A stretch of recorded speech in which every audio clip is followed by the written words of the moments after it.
Hello dear बच्चा party, welcome back my YouTube channel बच्चा party science.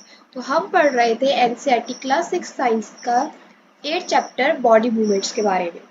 तो पहली वाली वीडियो में हमने ह्यूमंस के मूवमेंट्स के बारे में पढ़ा कि किस तरह से ह्यूमन अपने बॉडी को मूव करता है, कितनी बोन्स होती है।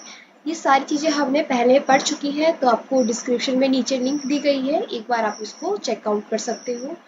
तो आते हैं हम अब अपने नेक्स्ट टॉपिक में, गेट ऑफ एनिमल्स। इसका मतलब है अब हम एनिमल्स के बॉडी मूवमेंट्स के बारे में पढ़ेंगे कि किस तरह से एनिमल अपने बॉडी को मूव करते हैं। तो सबसे पहले आता है अर्थवॉर्म। अर्थवॉर्म एक्टिविटी 5 दी गई है। Observe an earthworm moving on soil in a garden. अब आपने अपने गार्डन में देखा होगा कि अर्थवॉर्म होता है, केचुआ होता है, वो वहाँ रेंगता रहता है। Gently lift it and place it on a piece of blotting और फिल्टर पेपर। अब आप उसको क्या करोगे, धीरे से उठाओगे और एक ब्लोटिंग पेपर या फिल्टर पेपर में रखोगे, जैसे कि आपको इस पिक्चर में शो हो रही है। ये आपकी ब्लोटिंग पेपर होती है और फिल्टर पेपर होता है। Observe its movement, figure 8.18। अब आपको नीचे फिगर 8.18 दिया गया है। अब उस ये दिया गया है, अब उसकी बॉडी मूवमेंट्स को ऑब्जर्व करो।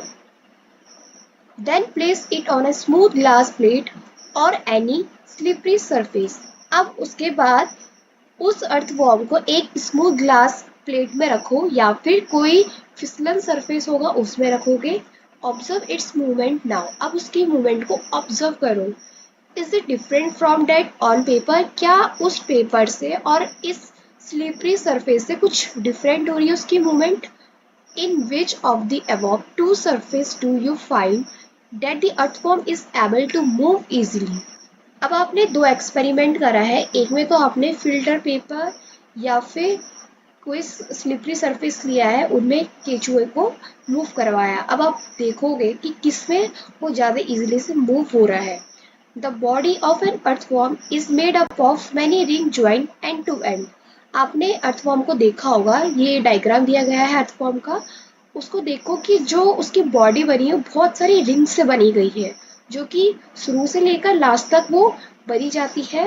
N earthworm does not have bones. और ये भी देखिए कि अर्थवॉर्म में कोई भी बोन्स नहीं होती है। It has muscles which have to extend and shorten the body.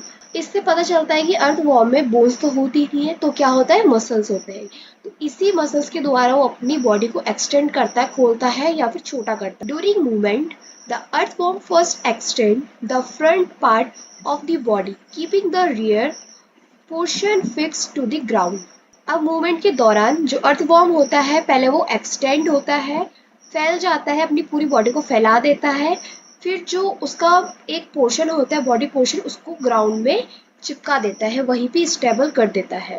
Then it fixes the front end and release the rear end. जो अर्थवॉर्म का फ्रंट पार्ट रहता है वो ग्राउंड में चिपका देता है, और जो कि उसका एंड पार्ट रहता है उसको रिलीज कर देता है, छोड़ देता है खुला। It then shorten the body and pull the rear end forward। तब उसके बाद अपनी बॉडी को वो छोटा कर देता है, जो उसके पीछे का एंड था उसको खींचने लग जाता है। This make it move forward by a small distance। इस तरह से वो अपनी बॉडी को मूव करता है, एक स्मॉल डिस्टेंस में, छोटी डिस्टेंस कवर करता है। Repeating such muscles expansion and contraction, the earthworm can move through soil। इस तरह से जो अर्थवॉर्म होता है वो अपनी बॉडी को छोटा करता है, फिर कंट्रैक्शन करता है, खोलता है।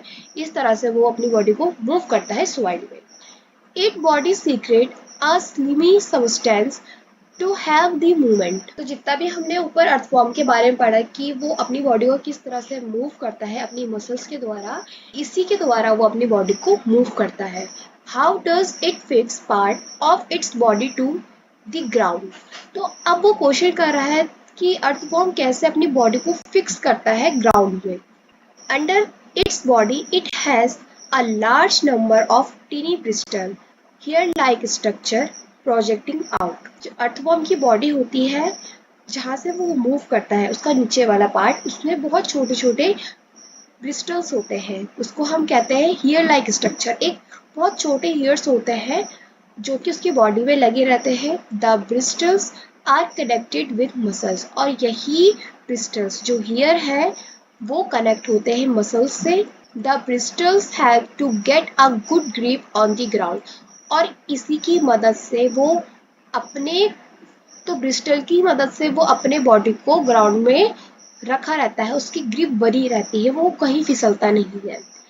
The earthworm actually eat it's way through the soil, जो अर्थवॉर्म होता है वो अपना खाना सॉइल के थ्रू खाता है। Its body then throw away the undigested part of the material then it eats, फिर अपनी बॉडी से वो उस अनडाइजेस्टेड पार्ट को निकाल देता है और उसके बाद वही चीज वो खाता है। This activity of an earthworm make this soil more useful for plants, और यही एक्टिविटी जो हमने देखा सॉइल में रहता है, सॉइल की मिट्टी वो खाता है, तो इसी के द्वारा जो हमें सॉइल रहती है वो बहुत अच्छी बन जाती है, प्लांट्स के लिए बहुत यूजफुल होती है ये। Now come on the next topic, snail. Activity 6 दी गई है यहाँ पे आपको। Observe a snail in your garden और इन फील्ड। आपने स्नेल तो देखा होगा, जैसे कि आपको नीचे डायग्राम दिया गया है, ये स्नेल होता है, और ये चीज आपने अपने गार्डन में देखी होगी या फिर कहीं फील्ड में देखी होगी। Have you seen the rounded structure it carries on it's back. आपने क्या इसके पीछे एक राउंडेड सरफेस देखा है, स्ट्रक्चर देखा है, जैसे कि आपको नीचे डायग्राम में दिया गया है। This is called the shell, and it is the outer skeleton of a snail but is not made of bones. और यही चीज जो राउंडेड सरफेस में दिखाई दे रही है इसको हम कहते हैं शेल, और यही चीज क्या होती है, एक आउटर स्केलेटन होती है स्नेल की, बट लेकिन ये बोन से नहीं बनी रहती है। The cell is a single unit and does not help in moving from place to place.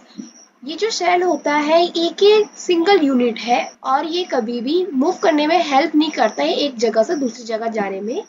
It has to be dragged along, ये सिर्फ खिंचता चले जाता है स्नेल के साथ, स्नेल मूव होता है तो उसके साथ वो भी मूव होता है। Place the snail on a glass plate and watch it. अब आप क्या करोगे, उस स्नेल को उठाओगे और एक ग्लास प्लेट होगी उसमें रख दोगे और बस देखते रहोगे किस तरह से वो मूव कर रहा है।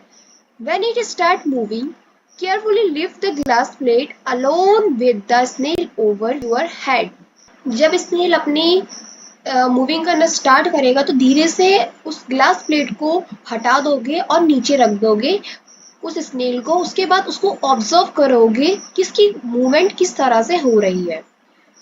The thick structure and the head of the snail may come out of an opening in the shell. उसके बाद देखोगे जो उसका थिक स्ट्रक्चर है और उसका हेड है स्नेल का, वो बाहर आ रहा है, ओपन हो रहा है शेल से। जब आप स्नेल को उठाते हो उसके शेल से या फिर उसको टच करते तो देखा होगा कि जो स्नेल होता है वो अपने बॉडी को उस शेल के अंदर डाल देता है। तो वही कह रहा है कि उसके बाद देखोगे जो उसका थिक स्ट्रक्चर है और उसकी जो हेड है वो धीरे से ओपन हो रही है, वो बाहर आ रही है उस शेल से। The thick structure is its foot made of strong muscle। जो उसका thick structure है वो उसके फुट होते हैं और ये बहुत strong muscle से बने जाते हैं। Now carefully till the glass plate, the wavy motion of the foot can be seen। अब देखो आपने जो ग्लास प्लेट में उसका मोशन कराया था तो देखोगे कि उसमें आपको उसके फुट के निशान दिखाई देंगे, मतलब जहां जहां उसने मूव करा होगा तो वो इजीली से दिखाई दे पड़ रहा होगा। Is the movement of a snail slow और fast compare to an earthworm. अब जो हमने अर्थवॉर्म के बारे में पढ़ा और स्नेल के बारे में पढ़ा, तो अब बताइए कि किसका मूवमेंट ज़्यादा स्लो है या फिर किसका मूवमेंट ज़्यादा फास्ट है। आते हैं अब हम अपने नेक्स्ट टॉपिक में, cockroach. Activity 7, observe a cockroach. Figure 8.20। आपको एक कॉकरोच का डायग्राम दिया गया है जैसे कि ये दिखाई दे रहा है फिगर 8.20 में। Cockroaches walk and climb as well as fly in the air. Cockroach को देखा होगा आपने, हमारे घर पे या फिर बाथरूम में बहुत कॉकरोचेस रहते हैं, तो उनको देखो और ऑब्जर्व करो, वो चलते भी हैं और उसके बाद वो फ्लाई भी करते हैं हवा में। They have 3 pairs of leg, और इसमें 3 पेयर्स के लेग होते हैं। दिस हेल्प इन वॉकिंग, और ये चीज वॉकिंग करने में हेल्प करते हैं। जैसे कि आपको दिख रहा है ये फर्स्ट लेग है, ये सेकंड है और ये पीछे वाला थर्ड है। The body is covered with the hard outer skeleton. जो उसकी बॉडी होती है वो पूरी कवर होती है एक हार्ड स्केलेटन से। This outer skeleton is made of number of plate join together and that permits movement. और ये जो उसकी बाहर वाली बॉडी है जो हार्ड स्केलेटन से बनी जाती है वो बहुत सारे नंबर ऑफ प्लेट से बनी जाती है जो एक साथ जुड़ी रहती है। उसके बाद ये इसी तरह से वो मूव करता है, फ्लाई इसी तरह से वो मूव करता है, उड़ने में मदद करता है। There are two pair of wings attach to the body behind head. और उसके हेड के पीछे एक दो पेयर के विंग्स बने जाते हैं जो कि अटैच होते हैं उसकी बॉडी से। The cockroach have distinct muscles, those near the legs move the leg for walking. और कुछ जो कॉकरोच के मसल्स रहते हैं वो उसके लेग के सामने रहते हैं जिसके थ्रू वो वॉक करता है। The body muscles move the wing when the cockroach fly. और उसके विंग्स कब मूव करते हैं जब वो फ्लाई करता है। तो इस तरह से जो कॉकरोच होता है वो चल भी सकता है और उड़ भी सकता है। अब आते हैं हम नेक्स्ट टॉपिक में, बर्ड्स।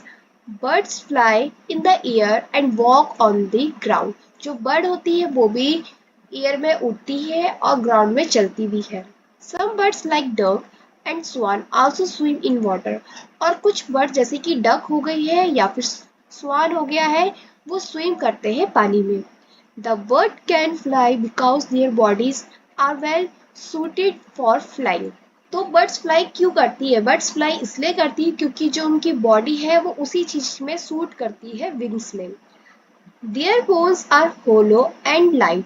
जो उनकी बोन्स होती है वो बहुत खोखली होती है और लाइट होती है। इसलिए अगर सोचो कि अगर उसकी बोन्स बहुत भारी होगी या फिर लाइट नहीं होगी तो अगर वो पेड़ में बैठेंगे तो पेड़ की जो टहनी है वो क्या हो जाती है, इजिली से टूट जाती है। इसलिए वो बहुत पतली से पतली टहनियों में बैठ सकती है क्योंकि उनकी बोन्स क्या होती है, होलो होती है और लाइट होती है। The bones of the hind limbs are typically for walking and breaching. जो उनके बोन्स होते हैं, लिम्स बोन्स होती है वो मदद करती है वॉकिंग करने में। जैसे कि आपको ये डायग्राम दिया गया है, ये एक स्केलेटन है बर्ड का। The bony part of the fore limbs are modified as wings. जो छोटे छोटे फोर लिम्स होते हैं वो क्या होते हैं, उसके विंग्स होते हैं। जैसे कि ऊपर ये दिखाई दे रहा है, ये इसके विंग्स है। The shoulder bone are strong. जो उसकी शोल्डर बोन्स होती है वो स्ट्रांग होती है। जो उसकी ब्रिस्ट बोन होती है इस तरफ, वो क्या करती है, वो होल्ड करती है मसल्स को ताकि वो अच्छे से फ्लाई कर सके, उड़ सके, ऊपर जा सके एयर में और नीचे ग्राउंड में भी आ सके। अब आते हैं हम अपने नेक्स्ट टॉपिक में, फिश। तो यहाँ पे आपको एक्टिविटी 8 दी गई है। Make a paper boat. आप एक पेपर बोट लोगे, put it in water and push it on a narrow and Poynting forward. अब उसके बाद जो बोट है उसको आप पानी में डाल दोगे। कैसे कैसे रखोगे, जैसे कि आपने फिगर में दिखाई दे रहा है, ये ए पार्ट दिखाई दे रहा है, इसने बोट बनाई है और यहाँ इस तरह से पीछे से वो पुश कर रहा है।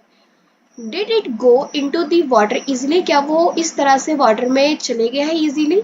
Now hold the boat sideway and push it into the water from the broad side. अब दूसरी तरफ आपको बी पार्ट दिया गया है। अब क्या करोगे, आप उस बोट को साइड वे में पकड़ोगे, उसके बाद उसको पुश करोगे वाटर में। अब देखो इनमें से कौन सी बोट चलेगी। जो आपने पकड़ रखी थी एंड से वो गई आगे, या फिर जिसको आपने पुश करा उसके बाद छोड़ा पानी में वो गई। Are you able to make the boat move in water when you push it from this side. क्या आप इस चीज के लिए एबल हो कि आप एक बोट बनाओगे उसके बाद उसको धक्का देके पानी में छोड़ोगे? इस एक्सपेरिमेंट को कर सकते हो, एक बार ट्राई जरूर करना। Have you noticed that the shape of an boat is somewhat like a fish, figure 8.20। क्या आपने कभी नोटिस करा है जो बोट होती है वो कुछ फिश की तरह तो लगती है। जैसे कि आपको फिगर में 8.23 दिया गया है, ये फिशेस दी गई है, उनका स्ट्रक्चर ध्यान से देखो, क्या ये थोड़ी बहुत बोट की तरह दिखती है? The head and tail of the fish are smaller than the middle portion of the body. The body taper at both end. अब जो फिश होती है उसका हेड और जो टेल होता है वो बहुत छोटा होता है मिडिल पोर्शन से उसकी बॉडी में। This body shape is called streamline, और इसी शेप को हम कहेंगे streamline. The shape is such that water can flow around it easily and allow the fish to move in water। और ये शेप क्यों बनाया जाता है, इसका क्यों ऐसा शेप है, ये इसलिए है क्योंकि वो इजली से मूव हो सके उस वाटर में, क्योंकि इसी द्वारा वो बहुत इजली से स्विम कर सकती है वहाँ।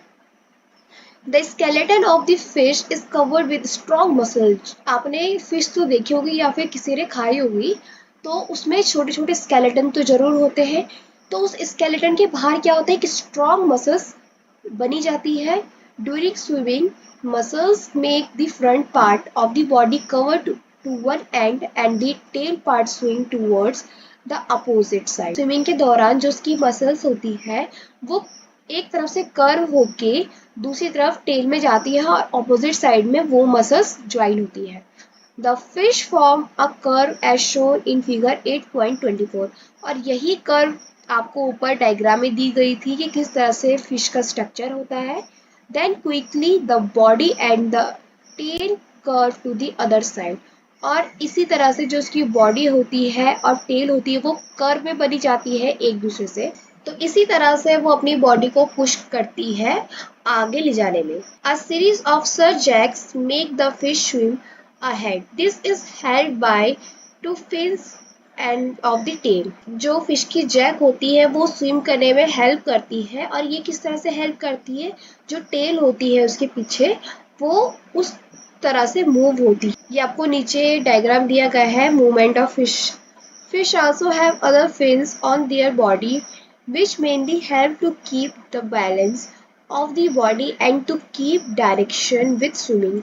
और फिश में एक अदर फिन्स भी होते हैं जो कि बॉडी को हेल्प करती है कि बैलेंस बने रहे उसकी बॉडी की और वो अच्छे से एक डायरेक्शन में मूव हो सके। Did you ever notice that underwater divers wear fin like flipper on their feet to help them move easily in water? आपने कभी नोटिस करा है जो पानी में नीचे जाते हैं वो भी क्या करते हैं, फिन्स लाइक स्ट्रक्चर पहनते हैं, जैसे फिश की रहती है वैसी वो भी पहनते हैं ताकि वो पानी में इजीली से मूव हो सके। अब आते हैं नेक्स्ट एंड लास्ट टॉपिक में, how do snake move. Snake किस तरह से मूव करता है।